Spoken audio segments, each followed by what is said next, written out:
네, 10월 26일 출애굽기 33장 7절에서 23절까지의 말씀입니다. 여러분 시험 기간 어쨌든 잘 마무리했고 그다음 또 이제 새롭게 시작되는 한 주인데 다시 한번 큐티에 좀 열심을 좀 내기를 바랍니다.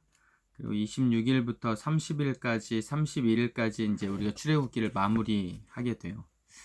자, 오늘 말씀에는 사실 33장 1절에서 6절이 약간 좀 배경으로 좀 알고 있어야 되는데 33장 3절에 보면 나는 너희와 함께 올라가지 아니하리니 라고 말씀을 하세요. 왜냐하면 32장의 금송아지 사건으로 사실 하나님이 충격을 받으신 거죠.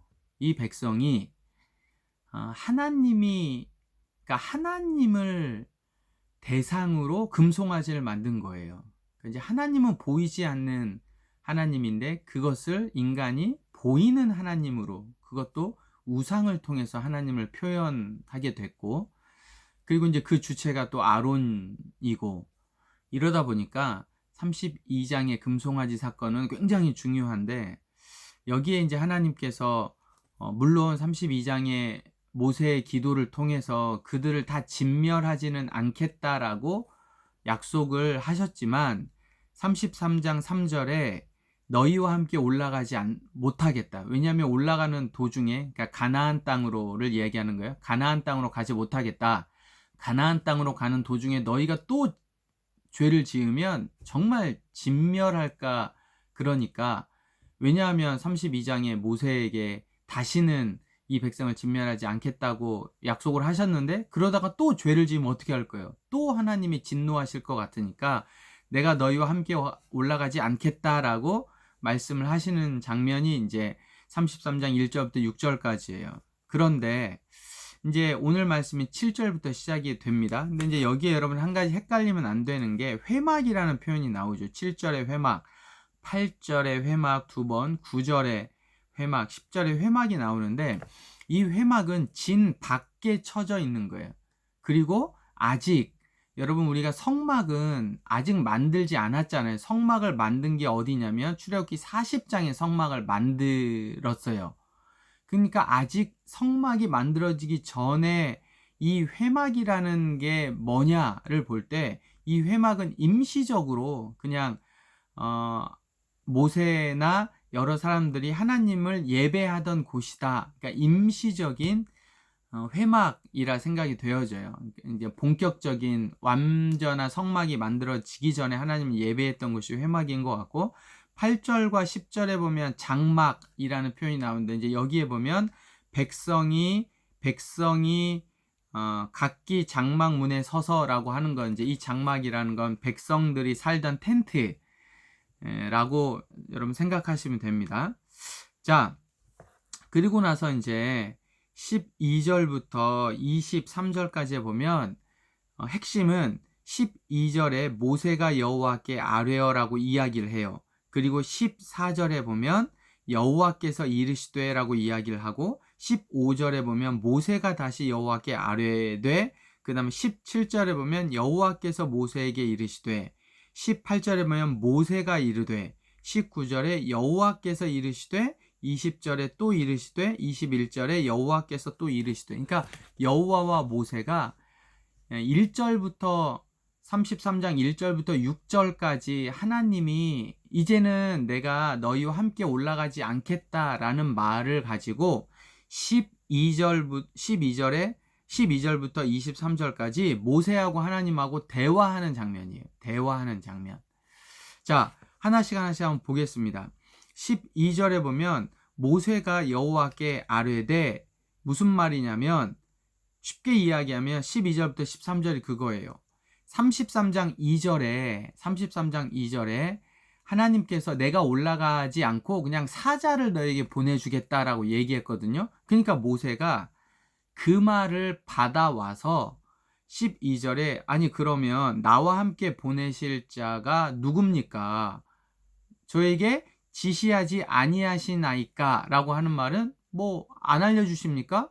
그럼 하나님 올라가시지 않고 사자를 보내시겠다고 했는데 그 사자가 누굽니까? 라고 반문을 하면서 주께서 전에 말씀하시기를, 이게 이제 12장 중반부예요. 주께서 전에 말씀하시기를 나는 이름으로도 너를 알고 너도 내 앞에서 은총을 입었다 하셨사온즉 내가 참으로 주의 목전에 은총을 입었사오면 원하건대 주의 길을 내게 보여주옵소서.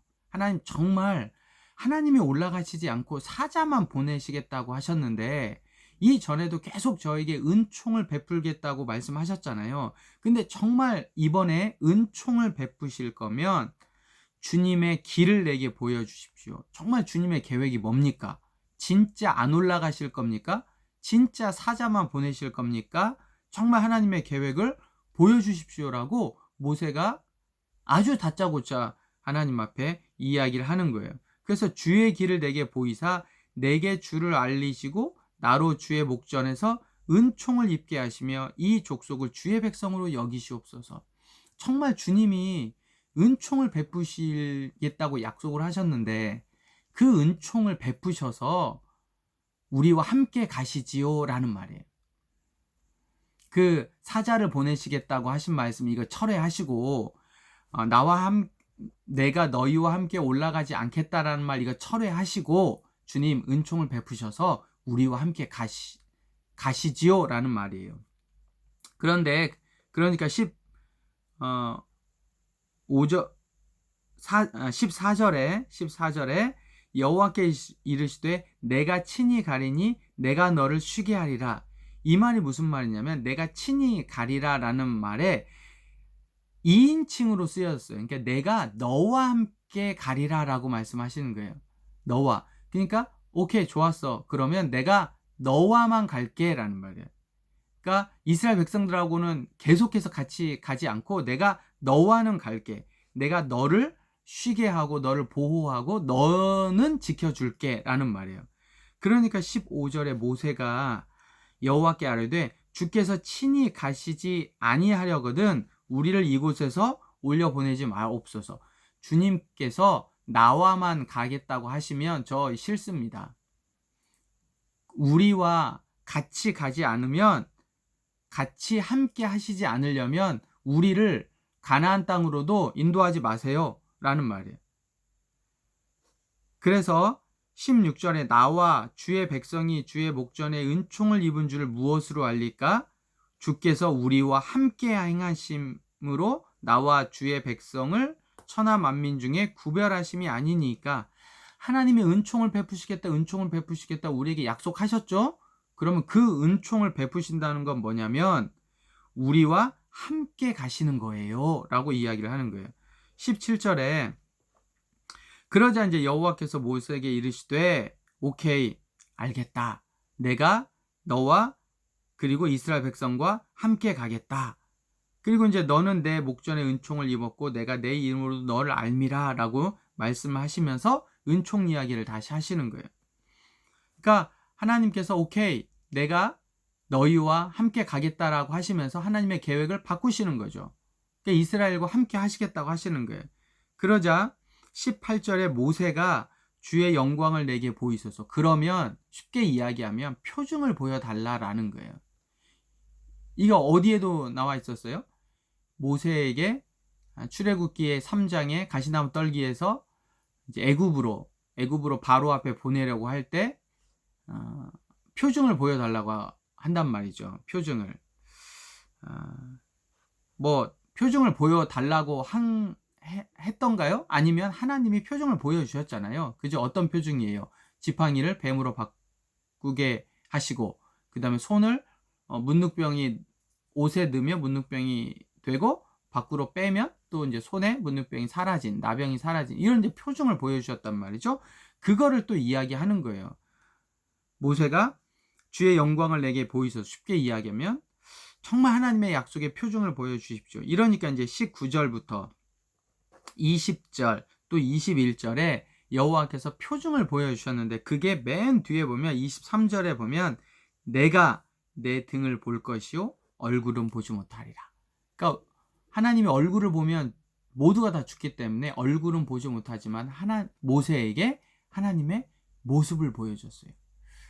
굉장한 하나님의 표징이에요. 모세에게는. 자, 이런 내용이 쭉 진행이 됩니다. 근데 이제 이게 개역 성경으로만 보면 엄청 헷갈려요.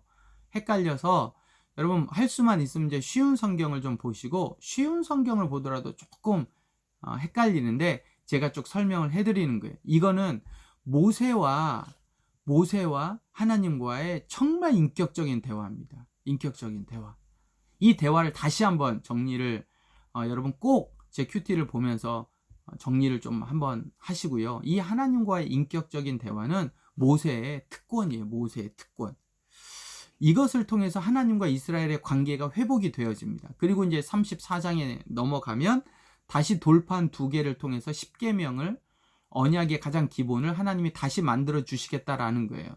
왜냐하면 하나님과 이스라엘 사이에 죄 때문에 이 모세가 언약을 깨뜨렸잖아요. 시내산에서 받은 언약을. 근데 34장에 보면 언약을 위해서 다시 돌판을 만들어서 올라와라 라고 이야기하는 게 하나님과 이스라엘 백성 사이에 언약이 회복이 된 거예요. 여러분, 이 언약이 회복이 된 건 모세의 이 간구와 기도를 통해서예요. 근데 이거를 볼 때 우리는 첫 번째는 하나님을 알 수가 있어요. 하나님은 어떤 분이에요? 정말 인격적인 분이에요. 하나님은 본인이 계획을 세우시지만 모세의 간구를 통해서 하나님의 계획을 바꾸시기도 하는 거죠. 하나님은 정말 인격적인 분이다. 그러므로 우리가 어때요? 두 번째는 모세를 통해 배워야 할 건 계속해서 하나님을 설득하고 하나님 앞에 기도하는 거예요. 이거는. 근데 무엇을 놓고 기도해요? 예전에 하나님이 행하셨던 약속들. 하나님이 은총을 베푸시지 않으셨습니까? 그러면 그 은총이 나에게만 있습니까? 아닙니다. 이스라엘 백성 전체에게 있지 않습니까? 라고 이야기하면서 하나님 앞에 과거에 하나님이 약속하셨던 일들을 통해서 기도하는 거죠. 그러니까 여러분, 믿음이라는 건 하나님이 과거에 우리와 함께 하셨던 그 일들을 기억하는 거예요. 오늘 이 33장이 정말 중요한 장이기 때문에 제가 풀어주기도 하고, 이 풀어준 것에 대한 의미도 같이 설명하고 있어요. 여러분 꼭 오늘 하루 하나님의 약속, 나를 향한 약속이 무엇이 있었는지, 하나님이 전에 나에게 말씀하셨던 게 무엇이 있었는지, 그리고 내가 하나님으로부터 깨닫고 은총을 입었던 게 무엇이 있었는지를 잘 기억하고 늘 그것을 기본으로 하나님과 계속해서 대화하고 간구하고 하나님과 교제하고 하나님과 동행하는 우리가 되기를 바라요. 아론처럼 어리석게 금송아지를 통해서 하나님의 임재를 나타내려고 하지 말고 보이지 않는 하나님 앞엔 말씀으로, 하나님의 일하심으로 하나님의 임재를 깨닫고 하나님과 함께 가는 우리가 되기를 바랍니다. 자, 10월 마지막 주 함께 하나님과 갑시다.